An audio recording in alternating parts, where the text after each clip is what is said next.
Udumo kuNkulunkulu kweliphezulu nokuthula emhlabeni kubantu abathokozelwa nguye. Babunzibanda okubingelelayo, ngithi uJesu Kristu UyiNkosi. Siyambonga uNkulunkulu wethu kakhulu, siyamdumisa ngosuku akasipha lona namhlanje. Sithi udumo lonke lungolwakhe, udumo lonke lumfanele, izikhathi zingakabibikho namanje kuze kube phakade. Hhayi, asiqhubekeni-ke bazalwane, sisubscribe-eni kuBaba uJali, ngiyacela. Asiqhubekeni bazalwane. Nangapha-ke ekhaya lezwi nasentabeni yendlu kaJehova kuyabonelelwa. Masiqhubekeni subscribe. Ngiyabona yanda ama-subscriptions amasha. Asuphumeni lo mkhankaso bangcwele. uNkulunkulu asisize, uNkulunkulu abe nathi. uJesu Kristu UyiNkosi. Ngikhulumile-ke ngendlela entsha. Ngiyacela ukuthi ube nokwazi ukuthi umuntu omlethayo ekhaya lezwi uzothunyelelwa isimemo noma ilink okufanele angene ngayo. Ngenxa yokuthi le link le esinikezana yona ayi-expire, khona abantu abazoyidlulisa, khona abantu abazongena bengaziwa. So-ke uma iseyigcwalisile ilink izobuya kimi futhi ukuthi ngi-approve. Kulula-ke ukuthi ngibone ngoba nizoletha amagama, mina umuntu ngimsave. Uma sekufika inamba engaseyiviwe icela ukungena, angikwazi ukuyi-approve ngoba anginawo ama-particulars aleyo namba. Anginayo imininingwane, igama nesibongo nokuthi uhlalaphi. So-ke batsheleni abantu ukuthi bazothola ama-link abazozingenela bona ngawo. Kakhulu into edale leyo nto ukuthi mina uma ngifaka abantu amafoni ami inamba zami sezicushiwe WhatsApp, manje ngamfaka umuntu kuyabheda. Ake ngibongeke, ngingaqhubeki kakhulu. uNkulunkulu uyasisiza, siyazama. Nangemkhuleko yenu ningasikhohlwa bangcwele, nisikhulekise kube ivangeli lihambe. Vele i-technology yasemkhathini iplanwe khona, yikho igcwele izinto ezingcolile nje. Kodwa-ke thina-ke sesiyayi-hijacker, sifake okaNkulunkulu kuyona. Manje usathane kuyalwa akajabule, kodwa ngemkhuleko yenu ngiyazi sizonqoba. Amadimoni awanasabelo ngegama leNkosi yethu uJesu Kristu ophilayo, uJesu Kristu UyiNkosi. Ngiyacela ukuthi sikhuleke, siqhubeke nenkonzo yethu yosuku lwanamhlanje.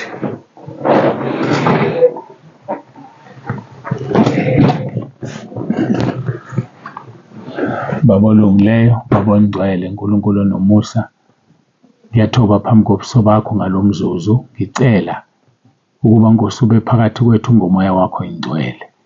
Siyabonga Nkosi ngakho konke osenzela khona kuleli khaya lezwi.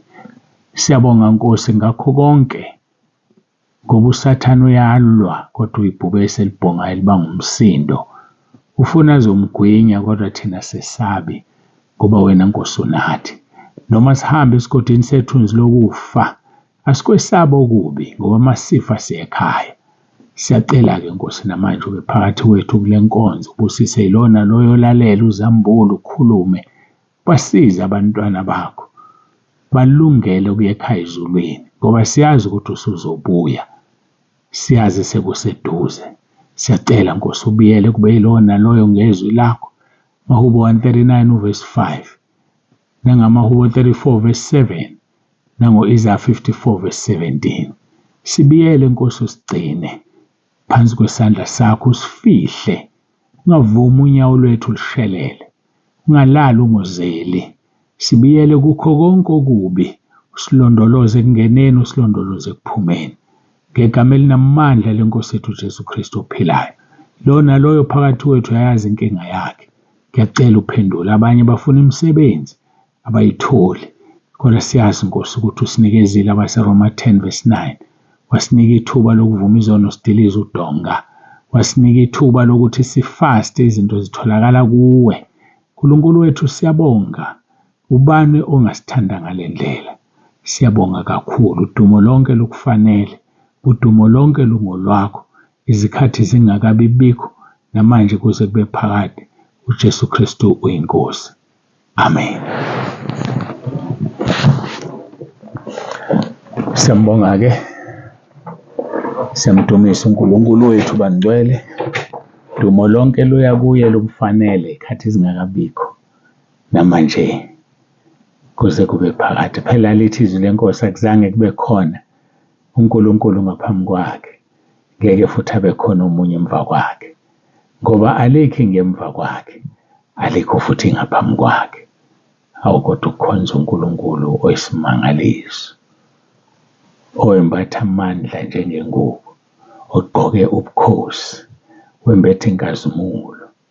Mayakhe izindlu zakho imishayo yazo ibeke phezu kwamanzi.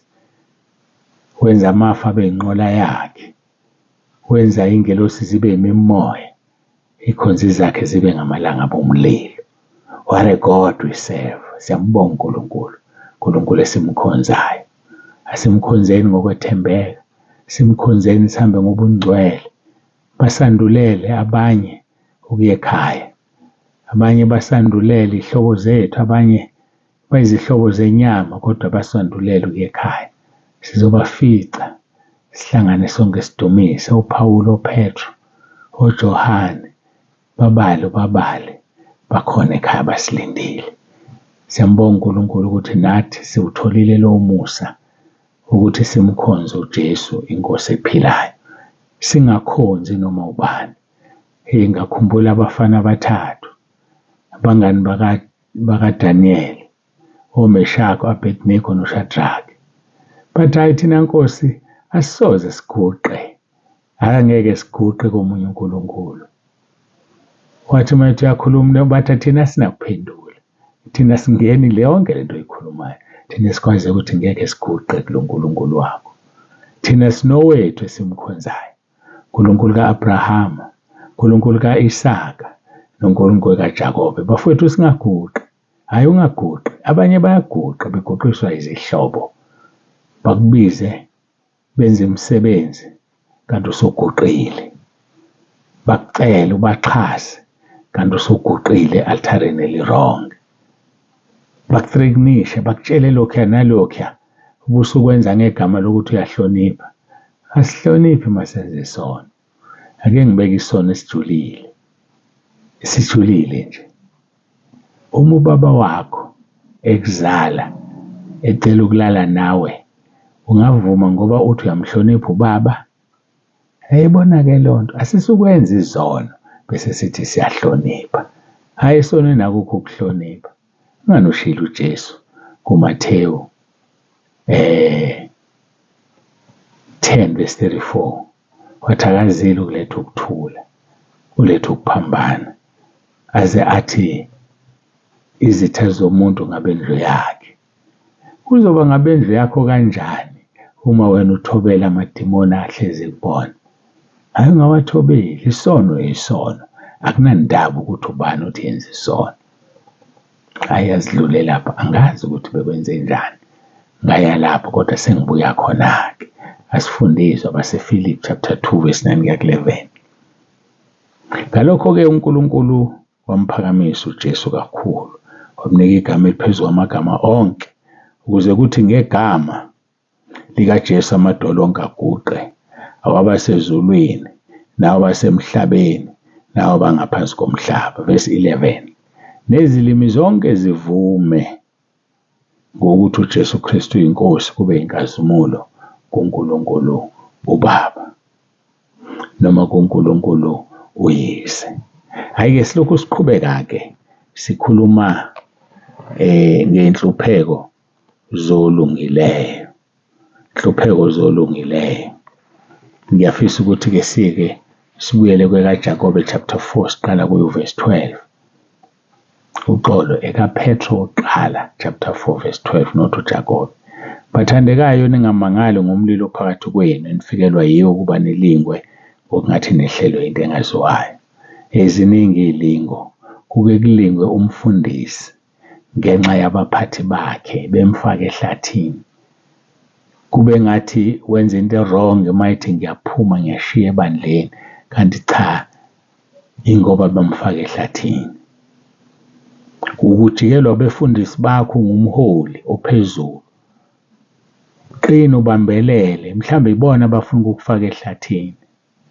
Ngoba izilingo ziningi ziqhamuka ngenxa zonke. Ziqhamuka ngomphathi wakho ebandleni, ziqhamuke ngabantu abaphethe, ziqhamuke ngaba-colleagues abefundisa abanye bavele bakujikele nje. Hhayi bakujikele nje. Noma ngezihlobo zegazi zomfundisi owumsunguli webandla sebelifuna ngamandla ibandla, kodwa ubona balise esihlathini. uNkulunkulu avela kubusisa kuvula amehlo. Nalabo bazalwana abambalwa ungakhathazeki noma bembalwa bekulandela. Umvuzo wakho omkhulu ezulwini ibandla likaNkulunkulu. Asinandaba noma abantu bewu-10 noma bewu-5. Ngiyakhumbula mina ngiqala umsebenzi emva kokuba ngihambe ngayozihloma la bekungafanele ngizihlome khona. Sengiqala okaNkulunkulu ngawuqala ngabantu abangaphansi ka-10. Sengiqala okaNkulunkulu-ke manje. Ngiyawubona lowo muntu, ngisho mina okaNkulunkulu babe ngaphansi ka-10. Namhlanje bangakanani namhlanje. Siyambonga uNkulunkulu wethu, uyanqoba ngazo zonke izikhathi. Ngakho kungamangali kumlilo okuvukelayo. Hhayi uzovuka wona. Hhayi uzovuka. Bakufuna izinto ey'ningi, abanye bazokufuna indlu ukhonzela kuyona bayikleyime. Hhayi badedele ungabangi, khonze phansi kwesihlahla. uNkulunkulu uzokunika imali wakhe indlu entsha. Ziningi izinto abazoyikleyima bethi balwa nomsebenzi kaNkulunkulu. Icebo likaNkulunkulu ngelivinjwe umuntu. Bathandekayo ningamangali ngomlilo phakathi kwenu. Yenifikelwa yiwo ukuba nilingo ngongathi nehlelwe into engaziwa. Verse 13, kodwa njengalokhu ningabahlanganyeli benhlupho zikaKristu, thokozani, ukuze kuthina sekwambulweni kwenkazimulo yakhe nithokoze nithabe nokwethaba. Siya verse 14 manje. Uma nithukwa ngenxa yegama likaKristu, nibusisiwe ngokuba umoya wenkazimulo nokaNkulunkulu uhlezi phezu kwenu. Uma nithukwa ngenxa kaKristu. Kanti izolo silithindile lelozi lapha kuMathewu chapter 5 verse 14.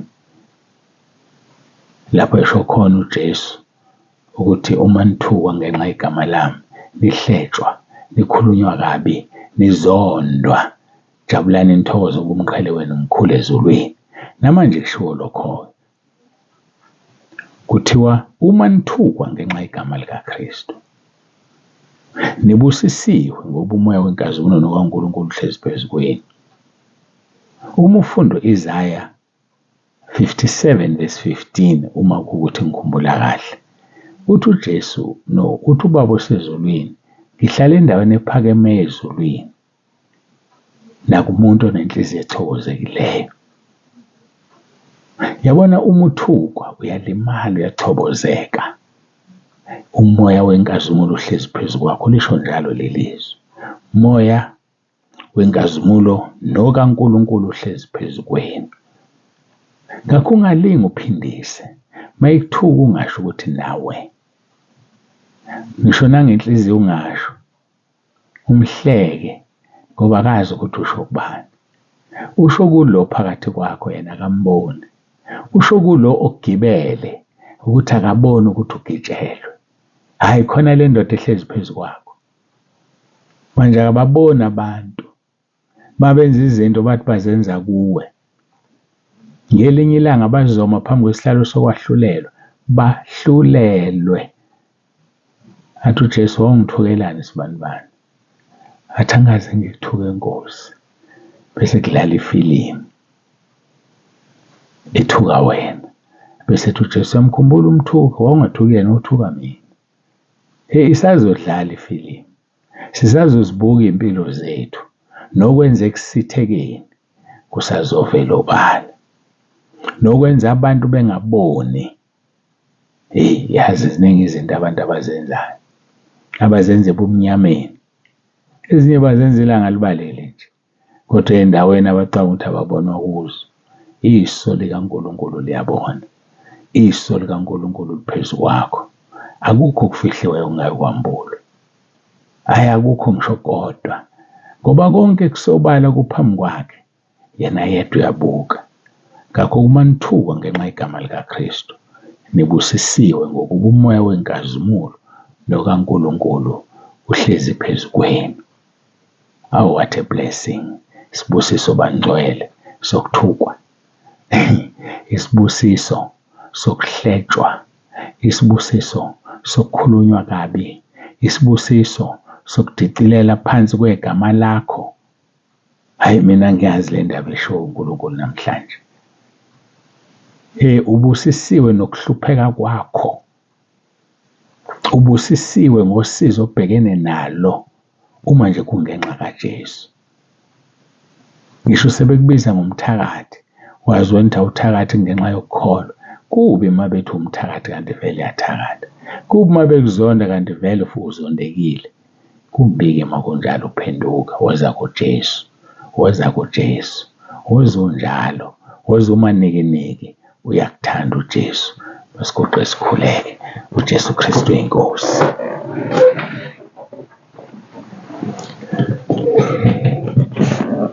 Baba olungileyo, Baba ongcwele, uNkulunkulu wethu onomusa, siyathobeka phambi kobuso bakho, siyabonga. Izwi lakho linamandla liphilile. Izwi lakho uyadala ngalo. Izwi lakho kubiza okungekho ngokungathi kukhona. Siyabonga. Busisa lona loyo lalela umsize endleleni yakhe yokukholwa. UJesu Kristu UyiNkosi. Amen. Yes. Siyambonga uNkulunkulu kakhulu bangcwele, siyamdumisa, simnika udumo. Babonze bantu ovalelisayo. Uthi uJesu Kristu UyiNkosi.